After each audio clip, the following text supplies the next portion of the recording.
आ जाते हैं हमारे नेक्स्ट लेक्चर पे, जिसके अंदर में extract date, time and year. So यहाँ पे मुझे आई थिंक कुछ और डेटा यूज करना पड़ेगा कि एक्सट्रैक्ट डेट। तो यहाँ पे मुझे डेट को एक्सट्रैक्ट करना है, मतलब स्पेसिफिक कि डेट कौन सा है, और टाइम को अलग करना है। तो आई थिंक उसके लिए मुझे एक मेरा स्टॉक मार्केट का डेटा यूज करना पड़ेगा। तो मैं आ जाता हूँ अपने यहाँ पे, और एक नया पावर बीआई, इसके अंदर हम ट्राई करते हैं निफ्टी का डेटा लाने का। इसमें टाइम और डेट दोनों आ जाते हैं।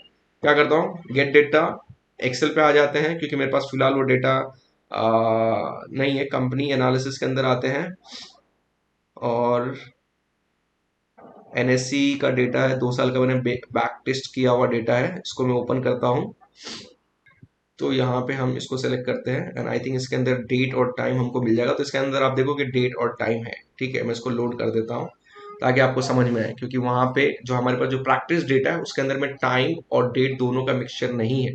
इसके अंदर मिक्सचर है, इसके लिए हमने इसको कंसिडर किया। तो यहाँ पे आप देखोगे क्या क्या है। यहाँ पे डेट भी है, टाइम भी है, और कितना बज रहा है वो भी है। ठीक है, तो यहाँ पे आप देखो कि मैंने डेट को और टाइम को अलग किया था यूजिंग एक्सेल का फंक्शन यूज करके। अब यहाँ पे कैसे कर सकते हैं, यहाँ पे डेट, सिर्फ मुझे डेट ओनली चाहिए, तो मैं क्या करूंगा, ऐड पे आ जाता हूँ, तो मैं इसमें से डेट निकाल लूंगा। तो आप देखो कि डेट अलग से आ गया। ठीक है, मेरे को फंक्शन लिखने की जरूरत नहीं पड़ी।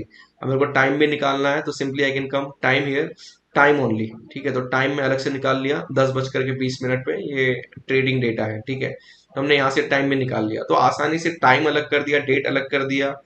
तो ये आप यूज कर पाओगे। कभी कभी डेटा ऐसे मिक्स आ जाता है क्लाइंट का, बाइंग और ये तो वो, लेकिन जो टाइमिंग इंपॉर्टेंट नहीं रहता, डेट इंपॉर्टेंट रहता है, तो वो निकाल लेते हैं। तो ऐसा हम आसानी से अलग कर सकते हैं।